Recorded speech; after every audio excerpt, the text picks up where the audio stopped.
السلام عليكم ورحمة الله وبركاته. مع ولاalaha Soomaaliyeed meel kasta ay joogtaan waa anigu Macalin Shariif. Videogan waxaan kula wadaagayaa qaabka ugu wanaagsan ee aad ku barbaarin karto ubadkaaga. Waalid kasta waxa uu doonayaa inuu soo saaro dad madax bannaan, naftooda ku kalsoon, afkaartooda cabiri kara, akhlaaq wanaagsan leh oo la noolaan kara bulshada oo dhan. Taasina waxay u baahan tahay in waalidiinta carruurtooda ay si wanaagsan u barbaariyaan halkii ay ka korin lahaayeen. korintu waa ilmaha oo caloosha loo buuxiyo meel ay seexdaan la siiyo, halka barbaarintu ay ka tahay nafaqayn jireed, mid shucuureed iyo mid garaad. Ilmaha oo jir ahaan, bulsho ahaan iyo maskaxiyanba loo koriyo ayadoo la ilaalinayo caafimaadkooda jireed iyo midkooda maskaxda laga bilaabo yaraantooda ilaa ay soo qaangaaraan. Waagii hore waalidiintu waxay adeegsan jireen ciqaab jireed sida dharbaaxo ama garaacid si ay u edbiyaan carruurtooda markay khalad sameeyaan. Laakiin waxaa la ogaaday in xadgudubka noocan ah uu saameyn maskaxeed ku yeelan karo carruurta. Sidaa darteed, cilmi baaris badan ayaa la sameeyey. Cilmi baaristan la sameeyey waxaa looga gol lahaa in lagu ogaado qaabka ugu wanaagsan ee loo barbaarin karo ubadka.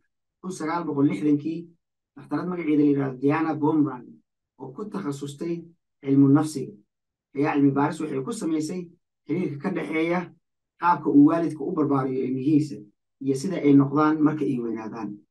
Diana Baumrind ayaa u kala qaybisay qaabka waalidiinta ay u barbaariyaan ubadkooda 4 qaybood oo ku salaysan 2 weji oo kala ah habdhaqanka waalidka iyo qaabka uu isticmaalo.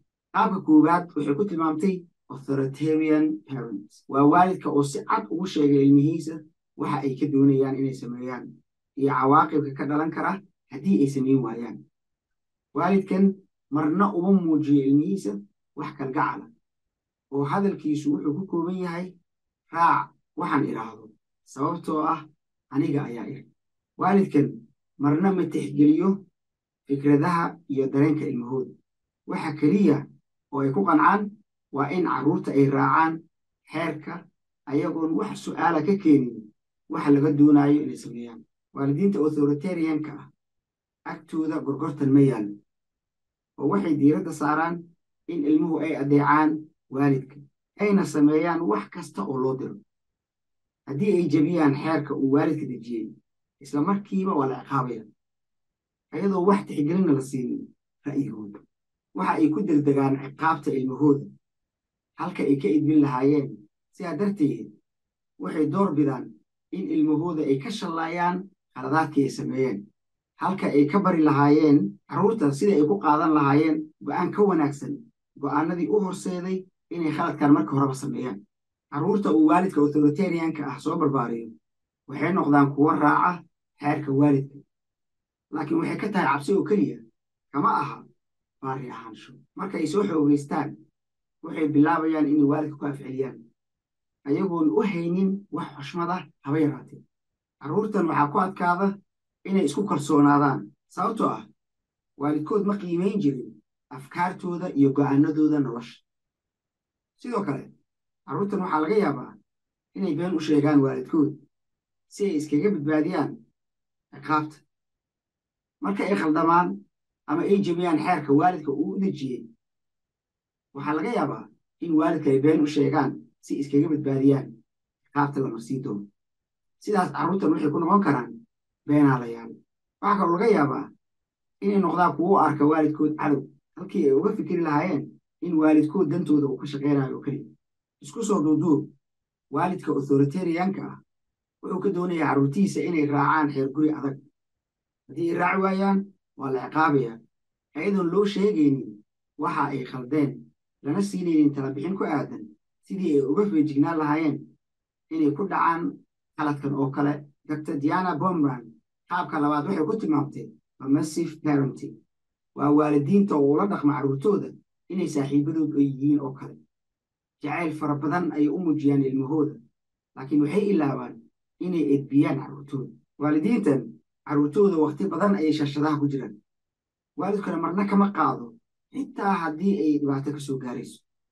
sidaa darteed, carruurtan waxay khatar ugu jiraan caafimaad darro inay soo wajahdo sida cayilka, maadaama ay iska cunayaan cuntooyinka lagu cayilo sida shukulaatada, cabitaanada macaan iyo kuwa aashitada leh. sidoo kale waxaa laga yaabaa inay ilkahooda halaystaan maadaama waalidkan uusan ku khasbaynin carruurtiisa inay raacaan dhaqamada wanaagsan sida inay cadaydaan habeenkii inta aysan seexan ka hor.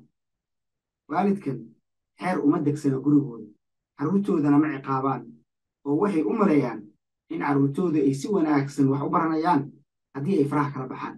goorta keliya oo ay soo toosaan waa markii ay ku jiraan carruurta arrin aad u adag, sida in dhibaato ay ka soo gaartay ama iskoolka laga soo dhuliyay.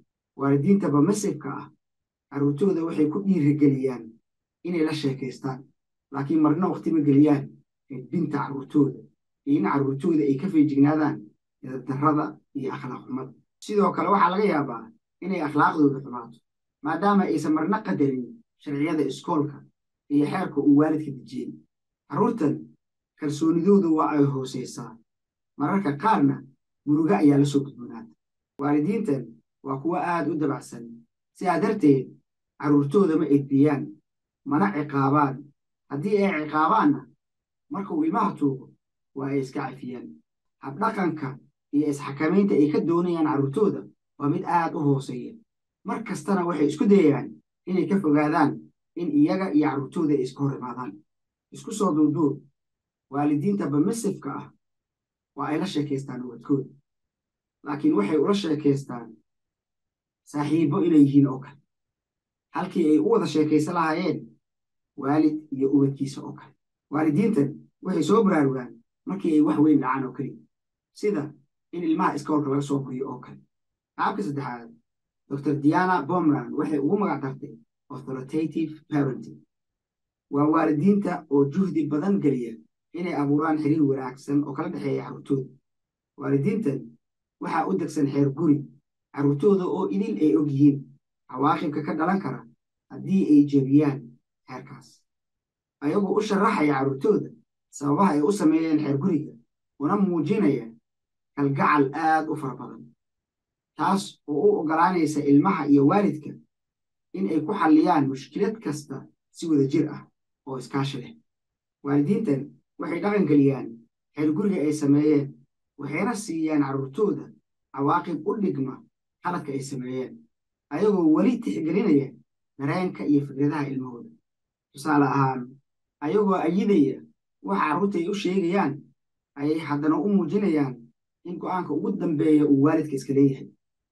waalidiinta authoritative-ka ah waxay geliyaan waqti iyo energy fara badan si ay uga hortagaan akhlaaq xumada inta ay bilowga tahay, oo aysan carruurtooda caado u noqonin.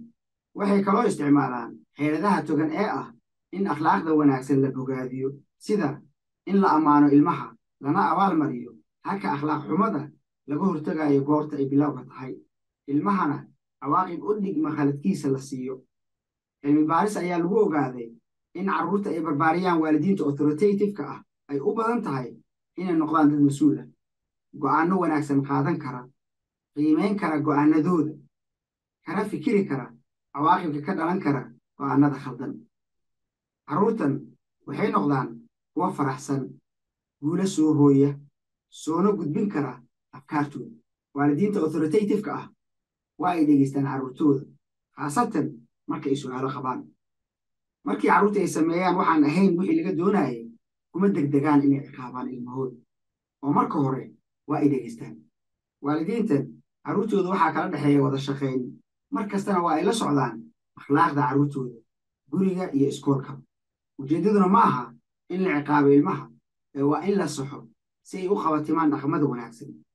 waalidiintan waxay isugu daraan carruurtooda inay u sheegaan waxa ay ka doonayaan iyo inay u sharaxaan sidii ay ku sixi lahaayeen marka ay khalad sameeyaan, taas oo siinaysa ilmaha taageero ku filan oo ay ku xakameeyaan naftooda, akhlaaqdoodana ay ku wanaajiyaan. sidaa darteed carruurtan waxay durba bartaan xirfadaha madax bannaanida iyo xakameynta naftooda. qaabka afraad, dr diana bomran waxay ku tilmaamtay uninvolved parenting ama neglectful parenting. waa waalidiinta oo aan wax luga ku yeelan nolosha iyo barbaarinta ubadkooda, iska baddaa inay wax yar oo kalgacala u muujiyaan.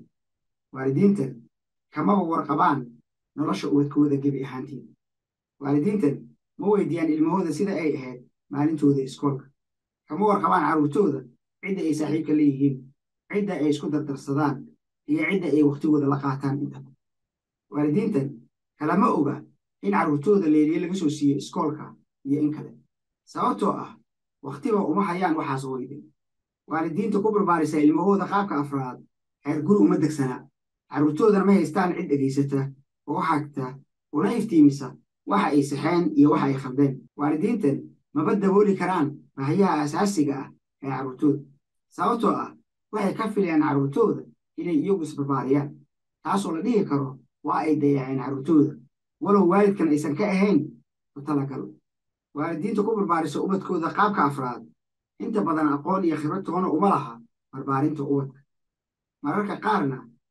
waxaa ka awood batay dhibaatooyin kale sida shaqada bixinta biilasha iyo guud ahaanba maamulka guriga carruurta waalidiinta caynkana ay soo barbaariso waxaa loo badinayaa inay la soo gudboonaato kalsooni darro murugo dhibaatooyin xagga caafimaadka maskaxda ah isticmaalka mukhaadaraadka iyo inay awoodi waayaan inay dar yeelaan naftooda carruurtan waxbarashadooda waxay noqotaa mid aad u hooseysa akhlaaqdoodana mid aan wanaagsanayn waalidiinta uninvolvedka ah guud ahaanba waxay ka go'aan nolosha carruurtooda waxa keliya oo ay hubiyaan waa in carruurtooda caloosha loo buuxiyey hoyna ay haystaan laakiin carruurta xiriir kalama dhexeeyo xeer gurina ma laha carruurtana ma haystaan cid hagta oo wax u sheegta warkoodana dhegaysata waalidiintan mararka qaar waxaa la dhihi karaa waa ay dayaceen carruurtooda cilmi baaris la sameeyey 1990kii ayaa magacbixin cusub loogu sameeyey barbaarinta koowaad ee authoritarian parenting oo ka soo hadalnay bilowgii fideogan magacbixinta cusub waa helicopter parenting oo macnaheedu tahay waalidka oo kontaroola marxalad kasta oo la soo gudboonaatay ilmahooda jacayl ay u qabaan dartiisa waalidiintan waxay isha ku hayaan far kasta uu ilmahooda dhaqaajiyo waxay ka warqabaan cid kasta oo la saaxiiba carruurtooda waxay ka warqabaan waxa ay carruurtooda cunaan iyo waxa ay cabbaan guriga iyo bannaankaba waxay ka warqabaan waxa ay carruurtooda sameeyaan waqtigooda firaaqada casharada laga soo siiyey iskoolka iyo layliyo inay haystaan iyo in kale khubaro badan ayaa ka digtay barbaarinta helicopter parenting laakiin daraasad la sameeyey 2016 ayaa tilmaantay in carruurta ay barbaariyaan waalidiintan ay aad u yar tahay fursadda ah inay saaxiibo xun raacaan iyo inay mukhaadaraad qaataan laakiin carruurtan waxaa ku yaraada kalsoonida